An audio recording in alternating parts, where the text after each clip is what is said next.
में भारतीय जनता पार्टी कार्यकर्ताओं के आंदोलन का जो संघर्ष था वो रंग लाया और उनको वो शराब नीति वापस लेनी पड़ी। उसी तरह से सत्येंद्र जैन जो उनके मंत्री हैं पिछले 7 महीने से जेल में बंद हैं, पर अरविंद केजरीवाल के पास जवाब नहीं है कि वो उन्हें बर्खास्त क्यों नहीं करते। सत्येंद्र जैन सारी सुविधाएं ले रहे हैं मंत्री रहते हुए, और हैरानी की बात यह है कि जो उन्हें निर्वाचन क्षेत्र में संपर्क करने का फंड मिलता है जेल में रहते हुए वो 7 महीने से वो भी ले रहे हैं। अब वो वहां से कैसे निर्वाचन क्षेत्र में जाके संपर्क करते हैं ये बात हम सबको मालूम है। इसी तरह से जो मुख्य सचिव में 163 करोड़ रुपए वसूलने का विज्ञापन घोटाले में, उसका भी जिक्र इस राजनीतिक प्रस्ताव में आया।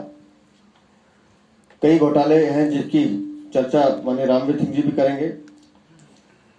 निगम चुनावों की चर्चा हुई,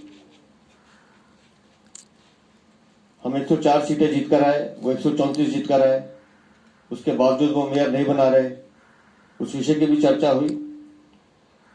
लेकिन ये पहला चुनाव ऐसा है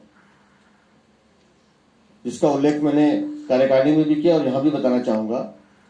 अरविंद केजरीवाल जब चुनाव लड़ते हैं, दिल्ली में लड़ा तो स्वीप किया, पंजाब में लड़ा स्वीप किया, लेकिन जब पिटते हैं तो गुजरात हो, उत्तराखंड हो, तो वहां उनकी जमानत जब्त होती है।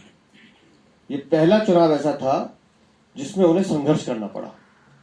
वो हमें 20 से 30 सीटें दे रहे थे और खुद 220 सीटें जीत रहे थे और 134 पे आके खड़े हुए।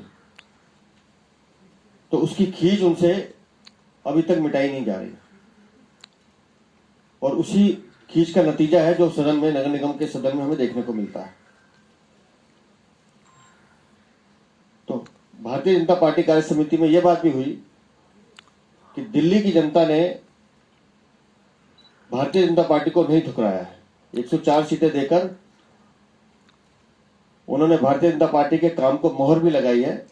कुछ कारण जरूर रहे, जैसे हमने जिक्र किया 24 सीटें हमारी ऐसी थी, 500 सीटें ऐसी, 10 सीटें ऐसी जो 500 से कम वोटों से हारे, 14 सीटें ऐसी हैं जो 1000 से कम वोटों से हारे।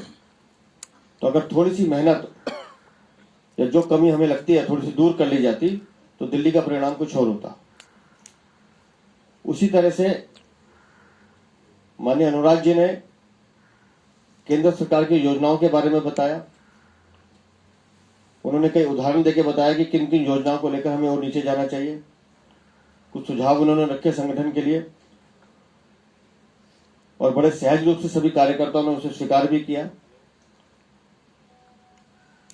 और आगामी जो लक्ष्य हमारा है 2024 की 7 सीटें जीतना और 2025 में इस अराजक सरकार को दिल्ली से बेदखल करना, उसको लेकर भी उसमें चर्चा हुई।